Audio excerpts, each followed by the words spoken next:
ధనుస్సు వారికి కనుక చూసుకున్నట్లయితే ఇక్కడ మీకు ధనాధిపతి ఎవరు, చతుర్థాధిపతి ఎవరు, సప్తమాధిపతి ఎవరు అనేది తీసుకోవాలి.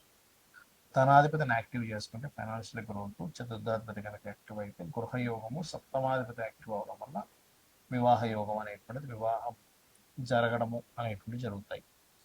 అయితే అసలు ఈ గ్రహాలు ఏమవుతాయి మీకు, అంటే ఏ గ్రహం అవుతుంది, వీటికి సంబంధించిన పరిహారం ఏం చేసుకోవాలి, దీన్ని యాక్టివ్గా ఎలా చేసుకోవాలి అనేటువంటి మీకు మీరుగా చూసుకొని చేసుకునే పద్ధతి ఏదైతే ఉందో ఇది చెప్తుంది నేనైనప్పటికీ చెప్పిస్తుంది సాక్షాత్ లలిత అమ్మవారిగా భావిస్తూ ఆ లలితాంబిక అమ్మవారి యొక్క అనుగ్రహం మీకు పరిపూర్ణంగా కలగాలని మనస్ఫూర్తి కోరుకుంటూ ఇక్కడ ఈ యొక్క ధనాధిపతి తృతీయాధిపతి మీకు శని అవుతాడు. కాబట్టి ఏంటంటే ఇక్కడ శని గనక బాగుంటే మీడియేటింగ్ ద్వారా ధనయోగం ఉంటే జాతకం మీద శని గనక బాగోని పక్షంలో మధ్యవర్తిత్వంగా వెళ్ళడం ద్వారానే ఇబ్బంది పడతారని దాని యొక్క అర్థం. అంటే శని బాగా పూర్తిగా పాడైతే మీరు మధ్యవర్తిత్వంగా అసలు వెళ్ళకూడదు. ఇక మరి దీన్ని యాక్టివ్ చేసుకోవడం ఎలాగా, నువ్వులు దానంగా ఇవ్వడం, శని భగవానుడి దగ్గర దీపారాధన చేయడం, కాస్త వెంకటేశ్వర స్వామి ఆరాధన, ఓం నమో వెంకటేశాయ నామస్మరణం, లేదా ఓం నవవిద్రమ బింబ శ్రీ న్యక్కారి రథమచ్చదాయ నమః అనే మంత్రం చేస్తూ ఉంటాం. ఇక లగ్నాధిపతి చతుర్థాధిపతి అంటే గృహకారకుడు విద్యాకారకుడు మీకు గురువు అవుతాడు. కాబట్టి గురుగ్రహం గనక బాగుంది, బలంగా ఉంది అంటే కనుక మీకు గృహము వాహన యోగాలు బాగుంటాయి. కానీ గురువు పాడయ్యాడు జన్మజాతకంలో, ఇప్పుడు ఎడ్యుకేషన్ డిస్టర్బ్ అవ్వడం, తల్లితో సరైన సఖ్యత లేకపోవడము, అదేవిధంగా గృహం ఏదైనా కొనుక్కుందామంటే కూడా సరిగ్గా సెట్ కాకపోవడం లాంటివి జరుగుతూ ఉంటాయి. అయితే ఇక్కడ మీరు దక్షిణామూర్తి యొక్క ఆరాధన, దత్తాత్రేయుడి యొక్క ఆరాధన ఎంత చేస్తూ ఉంటే మీకు ఫైనాన్షియల్గా కానీ అదేవిధంగా గృహపరంగా కానీ యోగం కలుగుతుంది. అయితే మీ యొక్క లగ్నానికి పూర్వజన్మ కర్మకారకుడు శుక్రుడై, శుక్రుడికి 6వ ఆధిపత్యము 11వ ఆధిపత్యము రెండు వస్తున్నాయి. కాబట్టి ఇక్కడ ఏంటంటే వివాహం అనేటువంటి విషయంలో ధనుర్లగ్నం వాళ్ళు ప్రధానంగా జాగ్రత్త తీసుకోవాలి. మీ పర్సనల్ చార్ట్లో ఏదైనా సెకండ్ మ్యారేజ్ యోగాలు ఉన్నాయా, డిస్టర్బెన్సెస్ ఉన్నాయా చెక్ చేసుకుని వివాహం చేసుకోవాలి. మీరు వివాహం చేసుకునే పర్సన్కి ఆ అవయోగాలు ఏవీ లేకుండా చక్కగా ఉండే యోగం ఉంటే అమ్మాయిని చేసుకుంటే, అమ్మాయిని కానీ అబ్బాయిని కానీ చేసుకున్నట్లయితే మీరు స్త్రీలైతే పురుషులైతే స్త్రీలని, అప్పుడు మీ జన్మజాతకంలో పూర్వజన్మ కర్మకారకుడు శుక్రుడు అయ్యాడు. కాబట్టి శుక్రుడు రాసుల్లో గ్రహాలున్నా లేదా శుక్రుడు యొక్క మహాదశ అంతర్దశలు వచ్చినా అది డిస్టర్బెన్స్ని క్రియేట్ చేస్తూ ఉంటుంది. కాబట్టి మీరు ఏం చేయాలి, బొబ్బర్లు ఎక్కువగా దానంగా ఇవ్వడం, మీ యొక్క జీవిత భాగస్వామితో కాస్త ఎప్పుడూ కొంచెం క్లియర్గా ఉండడం, క్లియర్గా ఉండడం, ఓపెన్గా ఉండడం, కొంచెం ఎక్కువ కమ్యూనికేట్ చేస్తూ ఉంటే మీ యొక్క వివాహ సంబంధించిన విషయము బాగుంటుంది. అలాగే మీకు సర్వసాధారణంగా వివాహం తర్వాత నుంచే కొంత బుధుడి యొక్క బలం వల్ల కెరియర్ సెటిల్మెంట్ కూడా ఉంటూ ఉంటుంది. అయితే మీరు ఈ బుధగ్రహం దగ్గర దీపారాధన, శుక్రగ్రహం దగ్గర దీపారాధన అనేటువంటిది వివాహ యోగాన్ని ఇస్తుంది. గురుగ్రహం దగ్గర దీపారాధన అనేటువంటిది గృహయోగాన్ని, శని భగవానుడి దగ్గర దీపారాధన అనేటువంటిది మీకు ధనయోగాన్ని కలిగింపజేస్తుంది.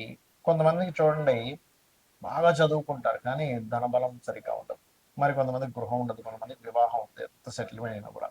దీనికి కారణాలు ఏమిటి, మీ యొక్క జన్మజాతకంలో 2వ స్థానం డీయాక్టివేట్ అయిపోయింది, అంటే డెడ్ అయిపోద్ది ఒక్కోసారి, అంటే బ్లాక్డ్ భాగ్య చక్ర, భాగ్యం ఉంది కానీ బ్లాక్ అయిపోయింది. ఇప్పుడు ధనానికి కేవలం 2వ స్థానం ఒకటైనా కాదు, 2వ స్థానము, పంచమ స్థానము, భాగ్యస్థానము, లాభస్థానము, 6వ స్థానం కూడా ధనాన్ని ఇస్తుంది, దశమం కూడా ఇస్తుంది, ఎందుకంటే దశమం అంటే వృత్తి. కాబట్టి ఈ 6లో ఏ స్థానం బాగుందో చెక్ చేసుకోండి. ఫస్ట్ మీరు ఏ స్థానం బాగుందో చెక్ చేసుకొని ఆ రిలేటెడ్గా మీరు ప్రయత్నం చేయండి ఫైనాన్స్ కోసం. అప్పుడు మీకు ఏమవుతుందంటే బాగున్నటువంటిది మీకు ఫలితాన్ని ఇవ్వాలి. ఇక్కడ ఇప్పుడు మీరు చూడండి, ఒక 4-5 కూరగాయలు కొనడానికి వెళ్ళారు ఉదాహరణకి, అక్కడ అన్నిట్లో ఏది బాగుందో తీసుకున్నారు. ఇప్పుడు దాని రిజల్ట్ ఎలా ఉంటుంది, దాని కూర వండుకుంటే బాగుంటుంది కూడా. అలాగే సేమ్ యాజ్ ఇట్ ఈజ్ మీ ధనాధిపతి, పంచమాధిపతి, షష్టమాధిపతి, దశమాధిపతి, భాగ్యాధిపతి, లాభాధిపతి, ఇన్ని ఆప్షన్స్ ఉన్నాయి. కేవలం ఒక ధనాధిపతినే కాదు, వీటిలో ఏది ఉందో చూసుకోండి. మీ ధనము ఏ యోగంలో ఉంది, అంటే ఉద్యోగం చేయడం ద్వారా ఉందా, విదేశాలకు వెళ్ళడం ద్వారా ఉందా, లేకపోతే వ్యాపారం చేయడం ద్వారా ఉందా, ఆ వ్యాపారం కూడా మీరు కొన్ని సార్లు చూడండి, సర్వీస్ రిలేటెడ్ చేస్తారు. మన కొంతమంది ప్రోడక్ట్ అమ్ముతారు, కొంతమంది ఆన్లైన్లో అమ్ముతారు, కొంతమంది షాప్ పెట్టి అమ్ముకుంటారు. ఇది అసలు ఎందులో ఉంది అనేది తెలుసుకోవాలి. ఇది ఎలా తెలుసుకుంటాము? మీ ధనాధిపతి దేంతో? మూడో అధిపతితో ఉన్నాడు మీడియేటింగ్ ద్వారా, నాలుగో అధిపతితో ఉన్నాడు రియల్ ఎస్టేట్, ఐదో అధిపతితో ఉన్నాడు ఉదాహరణకు ఐదో స్థానం, అది ఐదో అధిపతి. మెడికల్ రిలేటెడ్ ఆరోగ్యానికి సంబంధించింది ఏదైనా అనుకోండి, అది ఎంతసేపు డాక్టరే అవ్వాలని రూల్ లేదు, ఆరో అధిపతితో ఉన్నాడు. లోన్స్ ఇవ్వడం ద్వారా కూడా డబ్బులు వస్తాయి కొంతమందికి, లేదా ఉద్యోగం చేయడం, ఏడన్నా అనుకోండి. ఈవెంట్స్, లేకపోతే 11 ఈవెంట్స్, బిజినెస్లు కూడా అనుకోవచ్చు. ఏంటంటే రీసెర్చెస్ ద్వారా, లేకపోతే తాతగారి ప్రాపర్టీ ఏదైనా ఉంటే, లేకపోతే మనకి డయాగ్నోటిక్ సెంటర్స్. 9 అనుకోండి టీచింగ్, 10 అనుకోండి జాబ్, 11 అనుకోండి మళ్ళీ అగైన్ బిజినెస్, 12 అంటే సర్వీసెస్ మూలంగా విదేశాలు వెళ్ళడం ద్వారా. ఎలా ఉందో చూసుకోవాలి. అలాగే గృహయోగం విషయంలో కూడా మీరు ఏంటంటే అసలు మీకు తాతగారిది కానీ తండ్రి గారిది కానీ అనుభవించే యోగం ఉందా లేదా. కొంతమంది చూడండి, తాతగారి ప్రాపర్టీ ఉందండి కానీ అది కోర్టు కేసులో ఉంది, తాతగారు ప్రాపర్టీ ఉంది కానీ మేము అనుభవించలేకపోతున్నాం, అది పంచడం లేదు, మాకేం లాభం, అది ఎప్పుడు పంచుతారో తెలియదు అంటూ ఉంటారు. అంటే మీ పర్సనల్ చార్ట్లో తాతగారి ప్రాపర్టీ అనుభవించే యోగం లేదనుకోండి, ఇలా జరుగుతుంది. సేమ్ తండ్రి గారి ప్రాపర్టీ కూడా, సేమ్ మీ ప్రాపర్టీ విషయంలో కూడా కొంతమంది చూడండి, 60 ఏళ్ళు వచ్చేసి ఇప్పటిదాకా ఒక సెంట్ భూమి కూడా కొనుక్కోలేదు, ఏంటో నా జీవితం అనుకుంటూ ఉంటారు. కారణం ఏంటంటే మీ పర్సనల్ చార్ట్లో ప్రాపర్టీ కొనుక్కునే యోగం అనేటువంటిది సరిగ్గా లేదు. ఇది గుర్తుపెట్టుకోవాలి.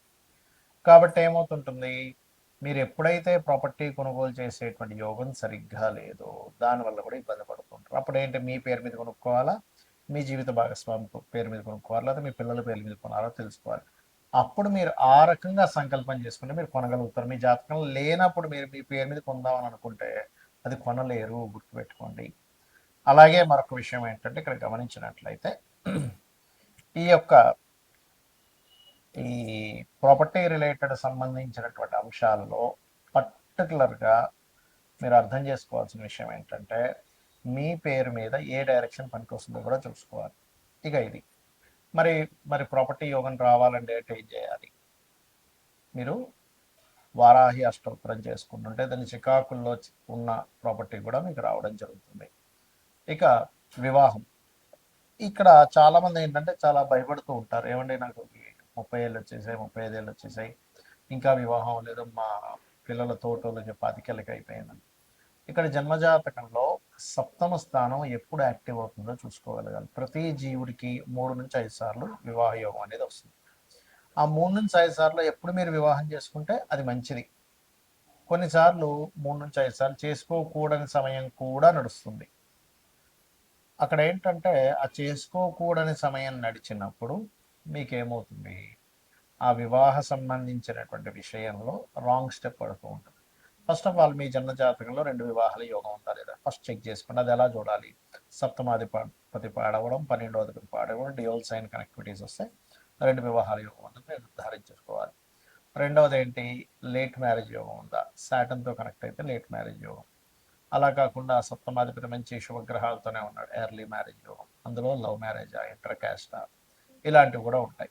ఎప్పుడు వివాహం చేసుకుంటే మంచిది అనేటువంటిది ఉంటుంది. చాలా మందికి ఏంటంటే మంచి ముహూర్తం పెట్టుకున్నామండి, కానీ ఎందుకో మాకు వివాహ సంబంధించిన విషయంలో ఇటువంటి అనుభవం చూసాము అంటూ ఉంటారు. ఇక్కడ ఏంటంటే 2 వివాహాల యోగం ఉండడం వల్ల మీరు ఎటువంటి ముహూర్తం పెట్టుకున్నా, ఎలా చేసుకున్నా ఇబ్బంది అనేది వస్తూ ఉంటుంది. అందుకని మీరు ఏం చేయాలి, స్త్రీ అయితేనేమో కుంభ వివాహము, పురుషుడైతే అర్క వివాహం చేసుకొని వివాహం చేసుకోవాలి, గుర్తుపెట్టుకోండి. ఇది ప్రధానంగా గుర్తుపెట్టుకోవాల్సినటువంటి అంశము. ఇక మరొక విషయం ఏంటంటే ఇక్కడ ఈ సప్తమ స్థానం ఏదైతే ఉందో, ఈ సప్తమాధిపతి ఎవరైతే ఉన్నారో ఏ గ్రహాల చేత స్ట్రక్ అయి ఉన్నాడు, బ్లాక్ అయి ఉన్నాడు. మనం ఇక్కడ ఏంటంటే ధనాధిపతి బ్లాక్ అయితేనేమో ధనపరంగా ఎదుగుదల లేదు. 4th లార్డ్ అంటే చతుర్థాధిపతి బ్లాక్ అయితేనేమో మీరు ప్రాపర్టీ కొందామంటే కొనలేకపోతుంటారు. అలా కాకుండా మీకు అష్టమాధిపతి బ్లాక్ అయితే తాతగారు ప్రాపర్టీ తీసుకోకూడదు, ఒకవేళ తీసుకున్నా అది అమ్మేసి ఇంకోటి కొనుక్కోవాలి. 12వ అధిపతి బ్లాక్ అయితే తండ్రి గారి ప్రాపర్టీ విషయంలో ఇబ్బందులు వస్తాయి. సో ఇక్కడ ఏది బ్లాకింగ్లో లేదో అది ఉంచుకోవచ్చు, మిగిలింది అమ్మేసి ఇంకోటి కొనుక్కోవాలి. ఇది చాలా చాలా ఇంపార్టెంట్, మన లైఫ్ని పూర్తిగా తిప్పుతుంది ఈ యొక్క అంశం అనేటువంటిది. అలాగే మరొక విషయం ఏంటంటే ఈ వివాహ సంబంధించిన విషయంలో ఈ జాగ్రత్తలు తీసుకుంటూ, బంధువర్గంలో యోగం ఉందనుకోండి, బంధువర్గంలో చేసుకుంటేనే బాగుంటుంది. లవ్ మ్యారేజ్ యోగం ఉంటే లవ్ మ్యారేజ్ చేసుకుంటేనే బాగుంటుంది, గుర్తుపెట్టుకోండి. ఒక్కొక్కసారి జీవిత భాగస్వామి ఇబ్బంది పెట్టే వాళ్ళు వస్తారు. అది మీ పూర్వజన్మల్లో కర్మలో ఉన్నటువంటి విషయం. ఆ కర్మని మీరు తగ్గించుకోవడానికి లలితా సహస్రనామాలు రెగ్యులర్గా చేసుకుంటూ, ఇప్పుడు ఆల్రెడీ వివాహం అయిపోయిందండి కానీ చాలా ఇబ్బంది పడుతున్నాం అని అనుకునేటువంటి వారు, ఓం శివకామేశ్వరాంకస్త శివా స్వాధీన వల్లభాయై నమః అని మంత్రం చేస్తూ ఉండండి. మీకు అన్ని విధాలా బాగుంటుంది. రెగ్యులర్గా లలిత చేసుకోండి.